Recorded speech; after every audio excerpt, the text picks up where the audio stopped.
여러분 반갑습니다. 사무엘하 말씀 묵상 시간입니다. 여러분 세상 종교와 기독교의 가장 큰 차이점이 무엇인지 아십니까?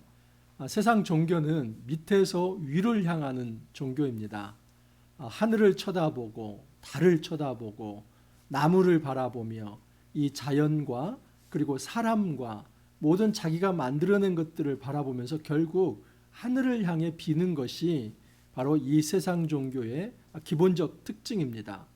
여러분, 하지만 기독교는 밑에서 위를 향하는 종교가 아니라 사실은 하늘에서 땅으로 내려오는 종교입니다. 이것을 소위 우리는 계시의 종교라고 합니다.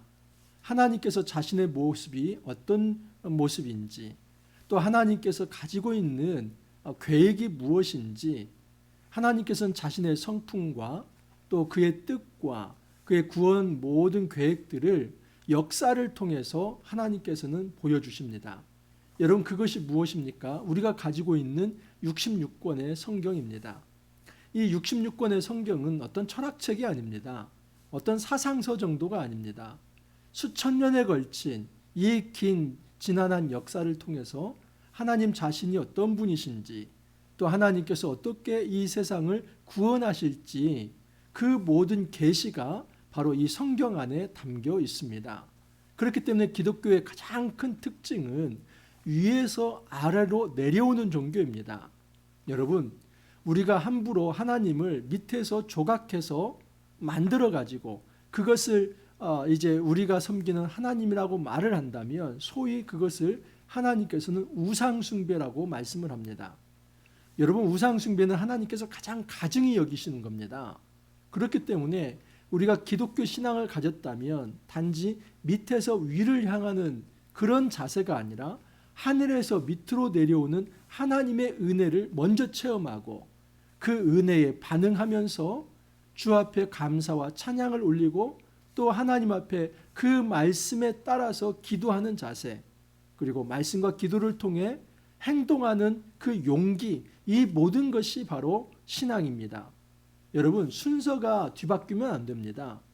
내가 밑에서 고안해낸 그 하나님을 내가 가지고 있는 나만의 방식으로 섬기는 것, 이것이 아니라 내가 고안해낸 어떤 사상체계가 아니라 하나님께서 하늘 위에서 계시하신 그 우리에게 주어진 이 성경 말씀을 통해서 하나님을 알아가고 하나님 나라 역사를 이해하고 하나님께서 어떻게 구원 사역을 이루시는지를 알면서 그 앞에 주 앞에 엎드리며 그 하나님을 이제 절대자로서 인정하며 하나님을 경배하며 주 앞에 찬양하며 그러면서 주의 말씀에 귀 기울이고 하나님 앞에 기도로 반응하며 또 하나님께서 우리에게 맡겨주신 사명에 용기를 내어서 우리가 헌신하고 행동한다면 하나님께서 그것이 바로 참된 기독교 신앙생활이다 라고 말씀을 하십니다. 여러분, 이런 차원에서 저는 오늘 기독교의 4단계라는 것을 한번 말씀을 드리고자 합니다. 제가 한번 정리해서 기독교가 1단계에서 4단계까지 있다면 그 4단계를 한번 제가 정리해서 말씀을 드리는 것입니다. 오늘 말씀 사무엘하 7장 18절에서 29절 말씀인데 이 말씀은 어제 다윗 언약에 이어진 말씀입니다. 여러분, 다윗 언약의 핵심이 무엇입니까? 내 몸에서 날 내 씨를 내 뒤에 세워 그의 나라를 견고하게 하리라. 하나님은 다윗에게서 날 씨, 1차적으로는 솔로몬이라고 말씀을 드렸습니다. 하지만 구속사적으로는 이 다윗의 자손은 아브라함의 씨, 아브라함 언약에서부터 비롯된 것이며 또 모세를 통한 시내산 언약과 세겜 언약과 여호수아를 통한 세겜 언약을 승계해서 이 다윗 언약으로 갱신되는 것이다 말씀을 드렸습니다. 마태복음 1장 1절 어제 말씀을 드렸는데 기억하시죠? 아브라함과 다윗의 자손 예수 그리스도의 계보라. 그 자손이 바로 제라입니다. 여러분, 예수님이 이 땅에 오신 것은 아브라함 언약과 다윗 언약의 전통을 이어서 오신 것입니다. 동일하게 이 모든 것은 하나님 나라 언약입니다. 씨와 땅을 약속하시는, 그래서 하나님의 왕이 되시고 그의 백성을 모으시는 이 하나님 나라를 도래케 하는 것, 이것이 바로 하나님의 언약입니다. 여러분, 예수 그리스도가 바로 아브라함의 그 가리키는 하나의 씨, 그 자손이 되셔서 이 땅에 그리스도로 오셨고 메시아가 되셔서 하나님의 나라의 언약을 성취하셨다 하는 것을 어제 말씀을 드렸습니다. 이 놀라운 장구한 이 하나님 나라의 언약이 담겨 있는데, 여러분, 이제 이 언약을 받은 다윗이 감격하며 우리 하나님의 은혜 앞에 감사와 찬양을 올려드립니다.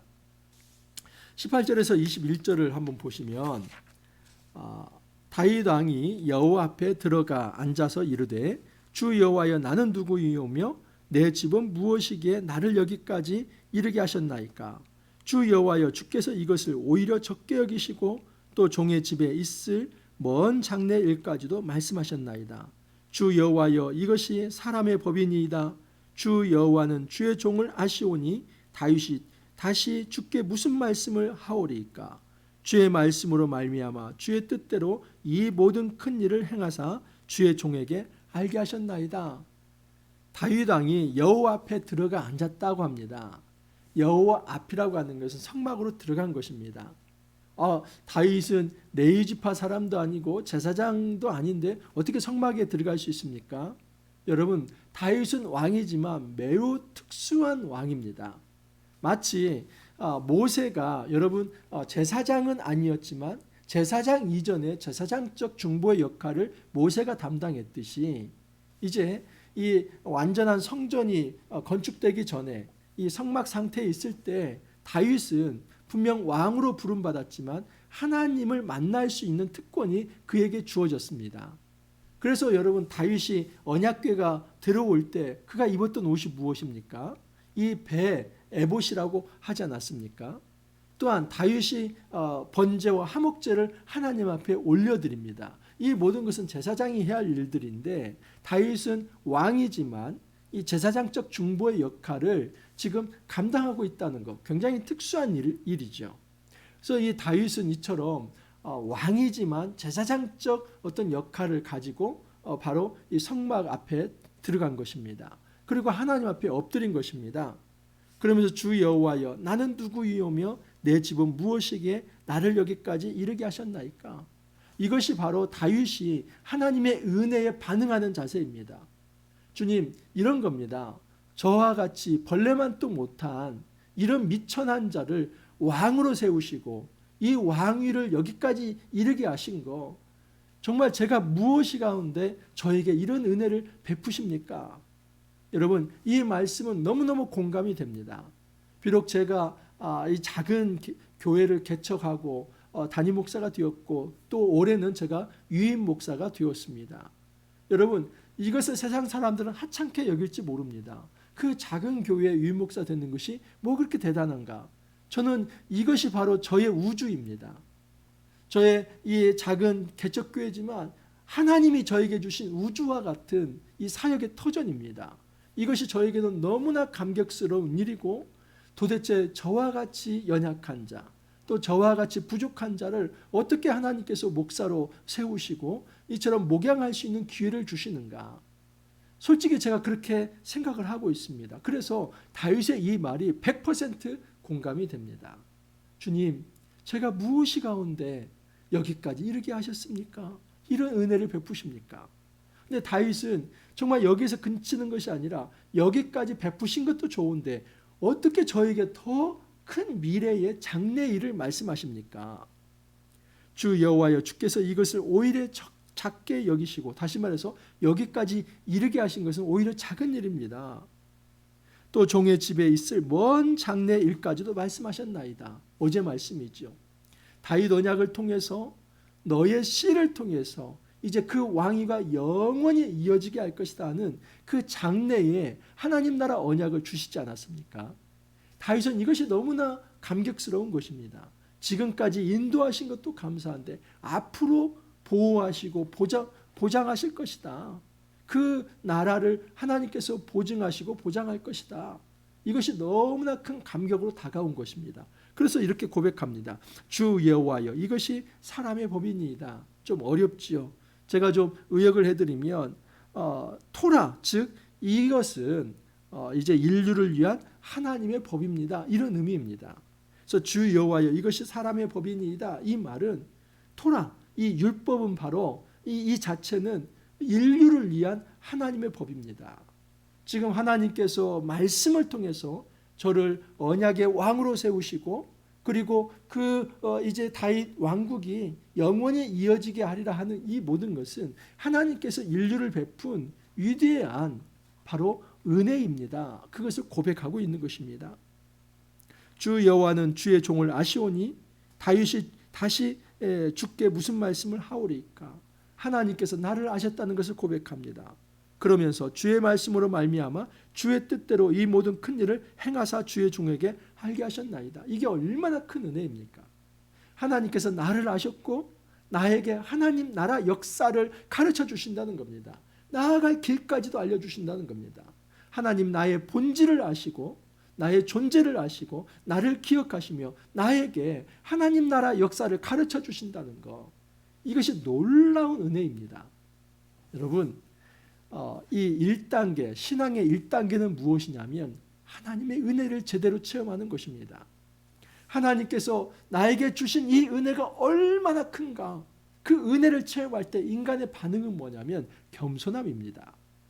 그 은혜 베푸신 하나님 앞에 때로는 두려움으로, 때로는 기쁨으로 하나님 저와 같은 미천한 자를 이렇게 하나님께서 세워주시니 몸둘 바를 모르겠습니다. 그래서 두려우신 하나님 앞에 서는 것이지만 그 두려움의 감정에서 끝나는 것이 아니라 너무나 기뻐서 그 기쁨으로 충만해 있는 상태, 이것이 바로 은혜의 상태입니다. 여러분, 은혜를 체험하는 것이 이 신앙의 1단계입니다. 자, 신앙의 2단계는 무엇이냐면 그 은혜의 반응에서 여호와 하나님을 찬양하는 것입니다. 22절에서 24절 한번 보십시오. 그런즉 주 여호와여 주는 위대하시니 이는 우리 귀로 들은 대로는 주와 같은 이가 없고 주 외에는 신이 없음이니이다. 땅의 어느 한 나라가 주의 백성 이스라엘과 같으리까? 하나님이 가서 구속하사 자기 백성으로 삼아 주의 명성을 내시며 그들을 위하여 큰 일을, 주의 땅을 위하여 두려운 일을 애국과 많은 나라들과 그의 신들에게서 구속하신 백성 앞에서 행하셨사오며 주께서 주의 백성 이스라엘을 세우사 영원히 주의 백성으로 삼으셨사오니 여호와여 주께서 그들의 하나님이 되셨나이다. 여러분, 위대한 찬양시입니다. 여호와는 위대하시니 여호와와 같은 이가 이 세상에 어떤 다른 신이 있습니까? 비교 불가의 절대자 하나님이십니다. 또한 비교 불가가 있는데 이거 놀라운 말씀입니다. 23절을 보면 땅의 어느 한 나라가 주의 백성 이스라엘과 같으리까? 우리 하나님도 비교 불가이지만 하나님의 백성도 다른 민족, 다른 나라의 백성과 비교할 수 없는 놀라운 특권과 은혜를 받은 백성입니다. 이 모든 것은 찬양입니다. 우리 하나님이 위대하시고 하나님이 우리를 선택하사 우리 역시도 영광 가운데 있게 되었다는 그 찬양을 올려드리는 것입니다. 하나님이 가서 구속하사 자기 백성으로 삼으신다는 것. 여러분, 언약의 공식 제가 말씀을 드렸죠. 어제는 그 언약의 공식이 어떻게 좀 변형이 됐습니까? 나는 너의 아버지가 되고 너는 나의 아들이 될 것이다. 이것을 다른 표현을 하면 나는 너의 하나님이 되고 너희는 나의 백성이 될 것이다. 다시 말해서 여호와 하나님이 왕이 되시고 우리는 백성이 되는 왕과 백성의 관계, 아버지와 자녀의 관계, 이것이 바로 언약 관계입니다. 하나님께서 그 언약 관계를 구속을 통해서, 구원을 통해서 그의 백성을 만드셨다 하는 거, 이것이 바로 언약입니다. 주께서 주의 백성 이스라엘을 세우사 영원히 주의 백성으로 삼으셨다. 여러분, 바로 이런 찬양이 우리 안에 좀 있기를 바랍니다. 은혜를 제대로 받았다면 그 사람은 반드시 하나님을 찬양합니다. 이 찬양이 무엇입니까? 바로 이것이 예배이고 경배입니다. 하나님의 은혜를 체험하는 자, 이것이 바로 신앙의 1단계이고 신앙의 2단계는 바로 그 은혜를 체험하는 자는 반드시 예배의 자리로 나오게 됩니다. 그것이 골방의 예배이든지 공동체 예배이든지 우리의 삶을 통한 예배이든지 하나님 앞에 겸손하게 엎드리며 주를 찬양하는 예배자로 세워집니다. 신앙의 3단계는 무엇이냐면 이제 말씀에 기초한 기도를 하는 것입니다. 25절 이하를 보십시오. 25절을 보면 여호와 하나님이여 이제 주의 종과 종의 집에 대하여 말씀하신 것을 영원히 세우시며 말씀하신 대로 행하사. 보십시오. 지금 계속 반복되는 것은 무엇이냐면 주님께서 말씀하신 것을 주님께서 말씀하신 대로 행해 주십시오. 지금 뭔가 간구를 하는데 그 근거가 무엇이냐면 하나님께서 말씀하신 대로 행해 주십시오. 이렇게 하는 겁니다. 그래서 그 말씀하신 대로 행하사 주의 종 다윗의 집이 주 앞에서 견고하게 하옵소서. 이건 간구입니다. 기도인데 이 기도는 하나님의 말씀에 기초한 기도인 겁니다. 또한 27절 이하도 마찬가지입니다. 주의 종의 귀를 여시고 이르시기를 내가 너를 위하여 집을 세우리라 하셨으므로. 이게 말씀이죠. 하나님이 어떤 언약을 주셨냐면 어제 말씀에 의하면 다윗 언약이죠. 내가 너를 위하여 집을 세우리라 이렇게 말씀하셨잖아요. 그랬으므로 주의 종이 이 기도로 주께 간구할 마음이 생겼나이다. 다윗은 담대합니다. 하나님 저에게 말씀하셨지요. 저의 집을 영원히 있게 하리라 하는 거 하나님께서 보호하시고 보증하시며 보장하실 거라는 그 말씀하셨죠. 그래서 제가 기도할 마음이 생겼습니다. 바로 이것이 담대한 기도입니다. 담대한 기도는 말씀에 기초한 기도입니다. 우리가 이렇게 매일 성경 묵상을 하는 이유는 무엇이냐면 내가 가지고 있는 내가 땅에서 만들어낸 신앙체계가 아니라 계시의 종교 그 말씀 속에서 이 성경을 통해서 하나님께서 나에게 들려주시는 음성을 가지고 그것을 바탕으로 기도할 때에 하나님은 응답하신다는 겁니다. 이것이 바로 신앙생활 3단계입니다. 말씀에 기초한 기도입니다. 보십시오. 28절도 주의 말씀들이 참되시니이다. 이 좋은 것을 주의 종에게 말씀하셨사오니 종의 집에 복을 주사. 기도 간구는 무엇입니까? 복을 달라는 것이죠. 근데 어떤 기초입니까? 주의 종에게 말씀하셨사오니 복을 달라는 겁니다. 또 마찬가지입니다. 여호와께서 말씀하셨사오니 주의 종의 집이 영원히 복을 받게 하옵소서. 신앙의 3단계는 말씀에 기초한 기도입니다. 여러분, 말씀에 기초하지 않은 기도는 허망한 것입니다. 허무한 것입니다. 하나님 그 기도에 응답하지 않습니다. 우리가 진짜 하나님의 보좌를 움직일 만한 그 하나님의 마음을 기쁘게 할 만한 진정한 기도는 무엇이냐면 말씀을 묵상하고 그 약속을 붙들고 하는 기도입니다. 마지막으로 신앙의 4단계는 이처럼 우리가 하나님의 은혜를 체험하고 또 그 은혜에 반응하면서 예배자가 되고 또 말씀의 기초에서 기도하는 자가 되었다면 마지막 4단계는 하나님을 의지하며 용기 있게 행동하는 것입니다. 여러분 신앙생활은 우리가 은혜 체험하고 예배하고 또 말씀을 통해서 기도하고 여기에서 그치는 것이 아니라 그것으로 인해서 우리의 사상과 세계관이 바뀌어졌다면 이제는 용기 있게 행동하는 것입니다. 만약에 마지막 4단계가 이루어지지 않는다면 굉장히 절름발이 신앙입니다. 우리가 많이 아는데 행동하지 않잖아요. 그러면 그것은 여러분 건강하지 못한 장애를 가진 신앙입니다. 잘하지 않는 신앙이고 미성숙한 신앙입니다. 신앙이 없다고는 말할 수 없지만 진짜 성숙하고 어른이 되어서 영향력이 있는 신앙이 되려고 한다면 결국 이 바뀌어진 세계관을 통해서 용기 있게 행동하는 것입니다. 근데 그 행위는 끊임없이 주님과 교제를 통해서 하나님의 오케이 사인을 받고 그 오케이 사인 후에 용기 있게 행동하는 것입니다. 여러분 오늘 본문을 통해서 제가 신앙의 4단계 말씀을 드렸습니다. 굉장히 중요합니다. 첫 번째 무엇이라고요? 하나님의 은혜를 체험하자. 두 번째 무엇이라고요? 그 은혜에 대한 반응으로 예배와 경배, 이 찬양하는 자가 되자. 예배자가 되자. 세 번째는 말씀의 기초에서 기도하는 자가 되자. 이 3단계까지 갔다면 마지막 이제는 그 하나님의 맡겨주신 이 사명을 위해서 용기 있게 행동하자. 여러분 이 4단계까지 가야 우리에게 있어서 진정한 신앙 이제 인이라고 말할 수 있습니다. 나는 몇 단계에 머물러 있습니까? 혹시 은혜만 체험하고 기쁨의 상태에 머물러 있는 거 아닙니까? 1단계라면 2단계로 올라서야만 합니다. 꼭 예배의 자리로 나오십시오. 하나님 앞에서의 최고의 반응은 겸손하게 주님을 찬양하며 하나님 앞에 겸손하게 엎드리는 예배자가 되는 것입니다. 여러분, 예배가 이제 이 공동체 예배 거기에서만 머무르서는 안 됩니다. 이 예배는 사실은 삶의 예배로 확장이 돼야 하는데, 삶의 예배의 핵심은 무엇이냐면 말씀에 합당한 기도를 하는 것입니다. 그 골방이 되었든 아니면 삶의 자리가 되었든 말씀을 매일 묵상하고 그걸 붙들고 하나님, 이렇게 저에게도 복을 주십시오. 말씀에 입각한 기도가 그런 어떤 기복주의적 또는 정말 이기적 기도가 될 수 없지요. 진짜 말씀을 제대로 묵상했다면 하나님 나라를 구하는 기도가 될 것입니다. 그러면 하나님께서 그의 나라를 구할 때 그 모든 것, 그 외의 모든 것을 채워주실 것입니다. 여러분, 이 기도까지 왔다면 마지막 4단계, 우리는 행동해야만 합니다. 우리가 용기 있게 일어서야만 합니다. 우리가 가만히 앉아 있을 때 아무것도 변화되지 않습니다. 하나님은 사람을 통해서 일을 하기 때문입니다.